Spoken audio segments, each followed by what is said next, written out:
Divisional headquarter अस्पताल सिब्बी मसाइलिस्तान का गढ़ बन चुका है। अस्पताल में कोई डॉक्टर नहीं है और अद्वियात की शदीद कमी है। अस्पताल में डॉक्टर ना होने के बाइस मरीज रुल गए हैं। कोई पूछने वाला नहीं है। इमरजेंसी में डॉक्टर ना होने के बाइस मरीज तड़प तड़प कर जान दे देते हैं। 100 बिस्तरों पर मुश्तमिल सिविल अस्पताल सिब्बी ट्रेनिंग कंपाउंडरों के रहमो करम पर है और पूरा निज़ाम अल्लाह के सहारे चल रहा है। डिविजनल हेडक्वार्टर अस्पताल सिब्बी में डॉक्टरों की 26 पोस्ट खाली पड़ी हुई हैं। कोई सिब्बी आने को तैयार नहीं है। पूरे अस्पताल में सिर्फ एक डॉक्टर है जो ड्यूटी दे रहा है। डॉक्टर्स और अद्वियात न होने के बाइस सिब्बी और गिरदोनवा के इलाकों से आने वाले मरीज मायूस होकर वापस लौट जाते हैं। मरीजों के साथ आने वाले उनके विरसा ने मीडिया से बातचीत करते हुए बताया कि कुछ बीमार है में सारे को हर मां डॉक्टर मोकला तो पाण घर छुतो पो आहे डॉक्टर न है को डिप्टी ऑफिसर है टाइम तक न है बेको डॉक्टर जग को घुराए करे उनके मोकली है असन जो हाल आ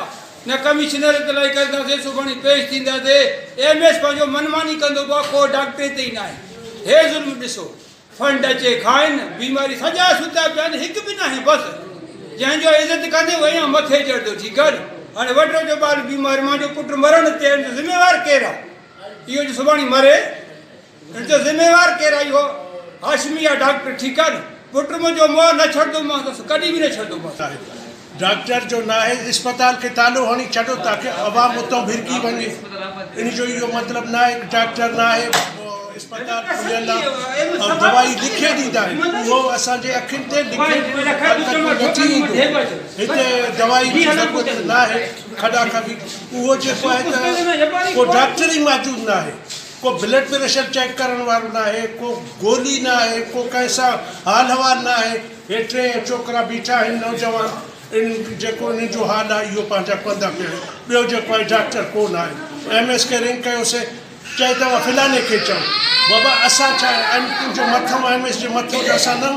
तू उन्हें के छो न तो उन्हें सा नंबर है तू जो तू उन्हें के घुराए करे चो हाने हे आयो डॉक्टर उनके नाम आके नहीं दुआ